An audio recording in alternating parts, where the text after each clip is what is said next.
మూడు వస్తువులు. సోమేంద్రుడనే పండితుడు ఒక నదీ తీరాన చెట్టు చేమలతో ప్రశాంతంగా ఉండే ప్రదేశంలో ఒక గురుకులం నడుపుతుండేవాడు. గురుకులంలో చాలామంది విద్యార్థులుండేవారు. వారిలో రాధారమణుడు అనే విద్యార్థిపై ఆయనకు ప్రత్యేక ఆదరణ ఉండేది. గ్రహణ శక్తిలోనూ సత్ప్రవర్తనలోనూ తెలివితేటల్లో మిగతా విద్యార్థులెవ్వరూ రాధారమణుడికి సాటి వచ్చేవారు కాదు. రాధారమణుడు ఎప్పుడూ తోటి విద్యార్థులతో వ్యర్థమైన వాద ప్రతివాదనలకు దిగేవాడు కాదు. గురువు బోధించేది శ్రద్ధగా వినేవాడు. సాయం సమయాలను నదీ తీరాన ఏకాంతంగా కూర్చుని పుస్తక పఠనంలో గడుపుతూ ఉండేవాడు. రామభద్రుడు, కృష్ణదీక్షితుడు అనే విద్యార్థులిద్దరికీ రాధారమణుడంటే ఎంతో అసూయగా ఉండేది. తమ గురువు అతడి పట్ల కనబరిచే ఆప్యాయత, ఆదరణ వాళ్లకు చెప్పరాని చిరాకు కలిగిస్తూ ఉండేది.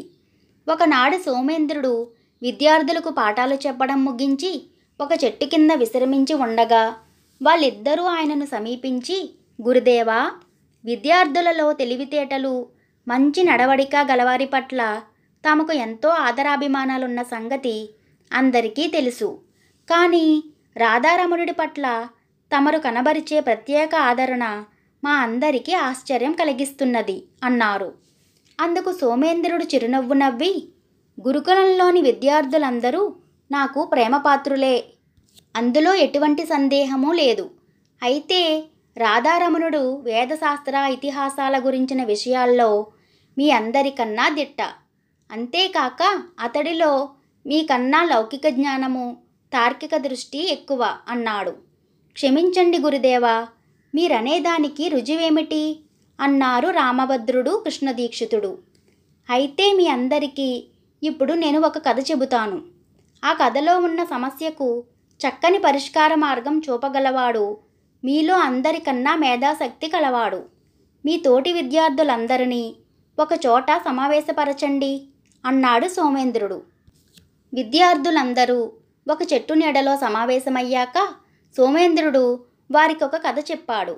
సూర్యనగర రాజ్యానికి పూర్ణచంద్రుడనేవాడు చిన్నతనంలోనే రాజయ్యాడు. అతడికి తల్లి, పెళ్ళిడికొచ్చిన చెల్లెలు, భార్య ఉన్నారు. ఆ ముగ్గురిపైన అతడికి చాలా ప్రేమ.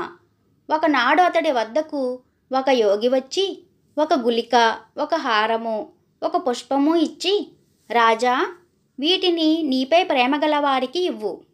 ఈ గుళిక మింగిన వారికి ఎప్పుడు గాని ఏ విచారాలు కలగవు. వాళ్ళు క్షేమంగా ఉంటారు.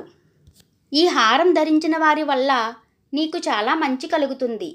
ఈ పుష్పం తలలో పెట్టుకున్న వారి అందం రెండింతలవుతుంది అని చెప్పి ఆశీర్వదించి వెళ్ళిపోయాడు.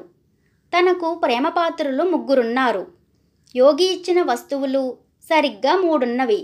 అందులో ఒక్కటి తనకు కాదు. దేన్ని ఎవరికివ్వాలో రాజుకు తెలియలేదు. సోమేంద్రుడు ఈ కథ చెప్పి విద్యార్థులతో, రాజుకు ఎదురైన సమస్య ఏమిటో విన్నారు కదా, మీరే అతడి సమస్యకు చక్కని పరిష్కార మార్గం చెప్పండి అన్నాడు. రామభద్రుడు, కృష్ణదీక్షితుడితో పాటు అక్కడ సమావేశమైన మిగిలిన విద్యార్థులు కూడా రాజు ఆ మూడు వస్తువుల్లో దేన్ని ఎవరికివ్వాలో తృప్తికరంగా చెప్పలేకపోయారు. అప్పుడు రాధారమణుడు లేచి నిలబడి ఇలా చెప్పాడు. రాజు తల్లి వితంతువు.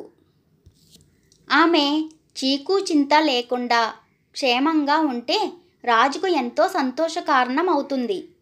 కనుక గుళికను ఆయన తన తల్లికివ్వాలి.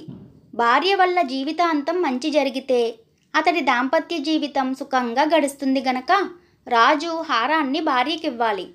యోగి ఇచ్చిన పుష్పాన్ని తలలో పెట్టుకున్న వారి అందం రెట్టింపు అవుతుంది గనక ఆ పుష్పాన్ని రాజు పెళ్ళీడికొచ్చిన తన చెల్లెలికివ్వాలి. ఆ విధంగా ఆమెకు మంచి వరుడితో తేలికగా వివాహం జరిగిపోతుంది అన్నాడు.